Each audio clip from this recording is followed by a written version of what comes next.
নমস্কাৰ আপোনালোক সকলোকে পুনৰবাৰ স্বাগতম জনাইছো ওয়াৰ্ল্ড পলিটি ইউটিউব চেনেলটোলৈ আজিৰ আমাৰ ডিসকাশনৰ বাৰ্নিং টপিকটো হ'ল 97 কনস্টিটিউশনাল এমেন্ডমেন্ট এক্ট যিখন এক্টক নাল এণ্ড ভইড অৰ্থাৎ এইখন এক্টৰ কোনো উপযোগিতা বা ইয়াৰ কোনো ব্যৱহাৰিকতা নাই বুলি কিয় ডিক্লেয়াৰ কৰি দিয়া গ'ল কিয় সুপ্ৰিম কোৰ্টে এই এক্টখনক কাট কৰি দিলে আৰু কিয় সংবিধানৰ পাৰ্ট 9 বিক লৈ সুপ্ৰিম কোৰ্ট আৰু গভৰ্নমেন্ট অফ ইণ্ডিয়াৰ মাজত ডিসপিউটছ হৈছে গতিকে এই 97 কনস্টিটিউশনাল এমেন্ডমেন্ট এক্টখন হয় কি ইয়াৰ প্ৰভিজনছ বুৰনো কি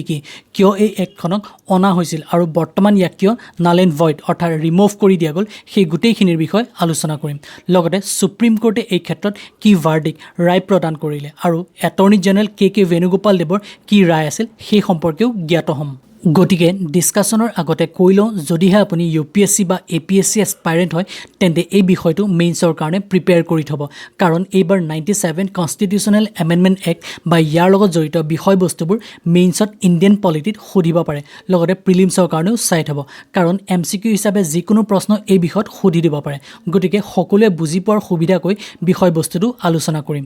এতিয়া আহিছো মূল বিষয়লৈ এই যিটো বিষয়বস্তু 97 কনস্টিটিউশনাল এমেন্ডমেন্ট এক্ট ইয়াৰ ওপৰত বৰ্তমান সুপ্ৰিম কোৰ্টৰ যি ভাৰ্ডিক আহিছে সি গুজৰাট হাইকোৰ্টে 2013 বৰ্ষত এই বিষয় কেন্দ্ৰ কৰি যি ৰায় দিছিল কমপ্লিটলি তাকে জাস্টিফাই বা সেই ৰায়কে পুনৰাই দিছে কথা হ'ল 2013 বৰ্ষত গুজৰাট হাইকোৰ্টে এটা ষ্টেটমেণ্ট দিছিল এই বিষয়ত যি ষ্টেটমেণ্টক পিছলৈ গভৰ্নমেন্ট অফ ইণ্ডিয়া চ্যালেঞ্জ কৰি বিষয়টোক সুপ্ৰিম কোৰ্টলৈ লৈ গৈছিল আৰু বৰ্তমান সুপ্ৰিম কোৰ্টেও পুনৰাই সকলোখিনি সাংবিধানিকভাৱে চোৱাৰ পিছত গুজৰাট হাইকোৰ্টৰ ৰায়টোকে সঠিক বুলি পুনৰাই ঘোষণা কৰিলে যে এই ক্ষেত্ৰত গুজৰাট হাইকোৰ্টৰ ৰায় সম্পূৰ্ণৰূপে সঠিক সুপ্ৰিম কোৰ্টেও ক'লে যে 97 কনস্টিটিউশনাল এমেন্ডমেন্ট এক্টত এনেকুৱা কিছুমান প্ৰভিজন আছে যিবোৰ ৰিমুভ কৰাটো খুবেই দৰকাৰী গতিকে সেই প্ৰভিজনবোৰক ৰিমুভ কৰিবই লাগিব এতিয়া আহিছো এই 97 কনস্টিটিউশনাল এমেন্ডমেন্ট এক্টখন কি হয় কেতিয়া ই প্ৰণয়ন আৰু কাৰ্যকৰী হৈছিল সেই বিষয়ে জানিবলৈ 97 কনস্টিটিউশনাল এমেন্ডমেন্ট এক্ট হ'ল বিশেষকৈ কোঅপাৰেটিভ সোসাইটি ফৰ্মেশ্যনৰ এখন এক্ট অসমীয়াত যাক সহায়ক গোট বা সহায়ক কমিটি বুলি ক'ব পৰা যায় যাৰ জৰিয়তে একোটা সহকাৰী গোট গঠনেৰে নিজাববীয়াকৈ কাম কৰিব পৰা যায় ফৰ এক্সাম্পল আমাৰ গাঁও বা টাউনবোৰত মহিলাৰ যিবোৰ গোট থাকে ঠিক সেই গোটবোৰকে সহকাৰী গোট বা এই কোঅপাৰেটিভ সোসাইটি বুলি ক'ব পৰা যায় যি গোটবোৰৰ দ্বাৰা মহিলাবোৰে নিজাববীয়াকৈ নিজৰ দক্ষতা অনুযায়ী কাম কিছুমান কৰাৰ সুবিধা লাভ কৰে অৰ্থাৎ সোশিয়েলি ইকনমিক্যালি নিজকে এস্টাব্লিশ কৰাৰ নিজে কিবা এটা কৰাৰ সুবিধা লাভ কৰে সো এনে ধৰণৰ গোটবোৰকে এই কোঅপাৰেটিভ সোসাইটি বা সহকাৰী কমিটি বুলি ক'ব পৰা যায় ঠিক আছে বৰ্তমান সময়ত আমাৰ ভাৰতবৰ্ষত বিভিন্ন ধৰণৰ কোঅপাৰেটিভ সোসাইটি দেখিবলৈ পোৱা যায় for example consumer cooperative society producer cooperative society housing marketing cooperative society এনে ধৰণৰ আৰু বহুতো কোঅপাৰেটিভ সোসাইটি ভাৰতবৰ্ষৰ বিভিন্ন ৰাজ্যত দেখিবলৈ পোৱা যায় গতিকে এই 97 কনস্টিটিউশনাল এমেন্ডমেন্ট এক্টখন 2011 বৰ্ষৰ ডিসেম্বৰ মাহত ভাৰতবৰ্ষৰ সংসদত আইনৰূপে গ্ৰহণ কৰা হৈছিল আৰু ই 2012 বৰ্ষৰ 15 ফেব্ৰুৱাৰীৰ পৰা কাৰ্যকৰী হৈছিল ইয়াৰ জৰিয়তে ভাৰতবৰ্ষত কেনেদৰে কোঅপাৰেটিভ সোসাইটি গঠন কৰা যাব তাৰ নীতি নিয়মবোৰনো কি হ'ব কেনেদৰে সদস্য নিযুক্তি বা নিৰ্বাচন কৰা যাব এই সকলোবোৰ দিশেই এই এক্টৰ দ্বাৰা নিৰ্ধাৰণ কৰা হৈছিল ওয়েল ডেট দুটা মনত ৰাখিবলৈ চেষ্টা কৰিব এমসিকিউ হিচাপে আহিব পাৰে যে কেতিয়া ই সংসদত গৃহীত হৈছিল আৰু কেতিয়াৰ পৰা কাৰ্যকৰী কৰা হৈছিল এই আইনখন এতিয়া আহিছো বিশেষকৈ এই এক্টখনৰ মূল দিশটোৰ বিষয় অৰ্থাৎ কোঅপাৰেটিভ সোসাইটিৰ বিষয়ে আলোচনা কৰিবলৈ যি নেকি সংবিধানৰ ৰাজ্যিক সূচীৰ অন্তৰ্গত এটা বিষয় যিসকলে পলিটিকেল সায়েন্স পঢ়িছে তেওঁলোকে গম পাব যে এই ৰাজ্যিক সূচীনো হয় কি কিন্তু যিসকলৰ বেকগ্ৰাউণ্ড পলিটিকেল সায়েন্স নহয় তেওঁলোকৰ বাবে জনাই দিওঁ যে ভাৰতীয় সংবিধানত সপ্তম অনুসূচী অনুসৰি ভাৰতত বিভিন্ন বিষয়ত আইন প্ৰণয়নৰ বাবে তিনিখন সূচীৰ ব্যৱস্থা কৰা হৈছে যি সূচীৰ অন্তৰ্ভুক্ত বিষয়বোৰৰ ওপৰত হয় কেন্দ্ৰীয় চৰকাৰ নতুবা ৰাজ্য চৰকাৰ বা দুয়োখন চৰকাৰে মিলি আইন প্ৰণয়ন কৰে তিনিখন সূচীৰ বিষয়ত থুলমূলকৈ মই বুজাই দিওঁ বাৰু প্ৰথমখন সূচী যিখন সূচীত আইন প্ৰণয়ন কেৱল মাত্ৰ কোনে কৰিব পাৰে কেন্দ্ৰীয় চৰকাৰে অৰ্থাৎ প্ৰথমখন সূচীৰ অন্তৰ্ভুক্ত বিষয়বস্তুবোৰৰ ওপৰত আইন প্ৰণয়ন কৰাৰ ক্ষমতা কেৱল মাত্ৰ কাক দিয়া হৈছে কেন্দ্ৰীয় চৰকাৰক আনহাতে দ্বিতীয়খন সূচীৰ অন্তৰ্ভুক্ত বিষয়বোৰৰ ওপৰত আইন প্ৰণয়ন কৰিব পাৰে কেৱল মাত্ৰ কোনে ৰাজ্য চৰকাৰে অৰ্থাৎ দ্বিতীয়খন সূচীৰ অন্তৰ্ভুক্ত সকলোবোৰ বিষয়বস্তুবোৰৰ ওপৰত আইন প্ৰণয়ন কৰাৰ ক্ষমতা কেৱল মাত্ৰ কাক দিয়া হৈছে ৰাজ্য চৰকাৰক আনহাতে তৃতীয়খন সূচী যাক সমৱৰ্তী সূচী বুলি কোৱা হয় এই সমৱৰ্তী সূচীৰ অন্তৰ্ভুক্ত বিষয়বস্তুবোৰৰ ওপৰত আইন প্ৰণয়ন কৰাৰ ক্ষমতা আকৌ কেন্দ্ৰীয় চৰকাৰ আৰু ৰাজ্য চৰকাৰ দুয়োখনকেই দিয়া হৈছে গতিকে যেহেতু এই কোঅপাৰেটিভ সোসাইটি বিষয়টো ৰাজ্যিক সূচীৰ অন্তৰ্ভুক্ত বিষয় তেন্তে এই ক্ষেত্ৰত আইন প্ৰণয়নৰ ক্ষমতা কাৰ ৰাজ্য চৰকাৰৰ বিশেষকৈ 1904 চনতেই ভাৰতত কোঅপাৰেটিভ সোসাইটি ব্যৱস্থাটো আহিছিল আৰু 1912 চনত ইয়াক ভাৰতবৰ্ষত কাৰ্যকৰীকৰণৰ সুবিধা দিয়া হৈছিল গতিকে তেতিয়াৰ পৰাই ভাৰতত বিভিন্ন ধৰণৰ কোঅপাৰেটিভ সোসাইটি দেখিবলৈ পোৱা যায় লগতে 2012 বৰ্ষতো UN অৰ্থাৎ ৰাষ্ট্ৰসংঘই ইণ্টাৰনেশ্যনেল ইয়াৰ অফ কোঅপাৰেটিভছ বুলিও ঘোষণা কৰিছে বৰ্তমান সময়ত ভাৰতবৰ্ষতো নতুনকৈ এটা ডিপাৰ্টমেণ্টটো খোলা হৈছে যাক মিনিষ্ট্ৰি অফ কোঅপাৰেশ্যন বুলিও কোৱা হৈছে যাৰ দায়িত্ব অমিত শ্বাহ ডাঙৰীয়াক দিয়া হৈছে গতিকে সকলোৱে বুজি পাইছেই চাগে এই 97 কনষ্টিটিউচনেল এমেণ্ডমেণ্ট এক্টখনো প্ৰকৃততে হয় কি ইয়াৰ প্ৰয়োজনীয়তা কি এতিয়া কথা হ'ল এই এক্টখন কাৰ্যকৰীকৰণ হোৱাৰ পিছত কি হ'ল প্ৰথমতে আহিছো এই এক্টখনেনো কোন আৰ্টিকল অৰ্থাৎ অনুচ্ছেদত প্ৰভাৱ পেলাইছে সেই সম্পৰ্কে জানিবলৈ ভাৰতীয় সংবিধানে নাগৰিকক প্ৰদান কৰা এটা মৌলিক অধিকাৰ হ'ল স্বাধীনতাৰ অধিকাৰ যি 19 নং অনুচ্ছেদৰ পৰা 22 নং অনুচ্ছেদলৈকে আলোচনা কৰা হৈছে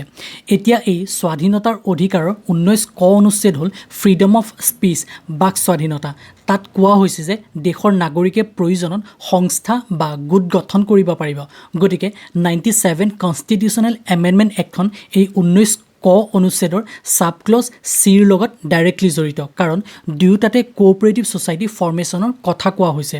তেনেদৰে DPSP directive principles of state policy বা ৰাষ্ট্ৰ পৰিচালনাৰ নিৰ্দেশক নীতিৰ লগতো এই 97 কনষ্টিটিউচনেল এমেণ্ডমেণ্ট এক্টখন জড়িত কিয়নো ডিপিএছপিৰ 43 বিত ডাইৰেক্টলি কোঅপাৰেটিভ সোসাইটি ফৰ্মেশ্যনৰে কথা কোৱা হৈছে ইয়াৰ লগতে এই 97 কনষ্টিটিউচনেল এমেণ্ডমেণ্ট এক্টৰ দ্বাৰা কনষ্টিটিউচনত এটা নতুন পাৰ্ট ইনক্লুড কৰা গ'ল যাক পাৰ্ট 9B বুলি কোৱা হয় য'ত এই কোঅপাৰেটিভ সোসাইটিৰ কথা কোৱা হৈছে অৰ্থাৎ এই পাৰ্ট 9B ত থকা সকলোবোৰ অনুচ্ছেদ from article 243ZH to article 243ZT এই সকলোতে কোঅপাৰেটিভ সোসাইটি কেনেদৰে ফৰ্মেশ্যন হ'ব rules and regulation election procedure members আদি সকলোবোৰৰ বিষয়ে উল্লেখ কৰা হৈছে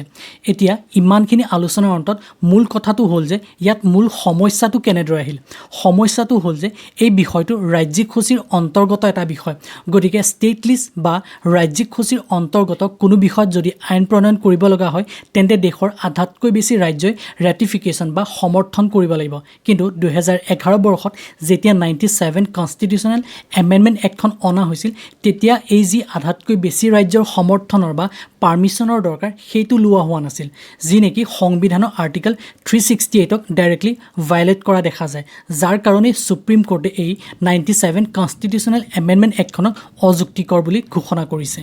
গতিকে যেতিয়া ৰাজ্যসমূহৰ পাৰ্মিশ্যন নোলোৱাকৈ এক্টখন বনাই দিয়া গ'ল সেইবাবে 2013 বৰ্ষতেই এক্টখনৰ বিৰুদ্ধে গোচৰ তৰিলে বা চেলেঞ্জ কৰি PIL দাখিল কৰিলে গুজৰাট হাইকোৰ্টত ৰাজেন্দ্ৰ এন শাহ নামৰ এজন ছ'চিয়েল এক্টিভিষ্টে তেওঁ PIL দাখিল কৰাৰ পিছতে গুজৰাট হাইকোৰ্টেও শুনানি দি ৰায় প্ৰদান কৰি এই এক্টখনক ইমিডিয়েটলি বাতিল কৰাৰ সিদ্ধান্ত দিলে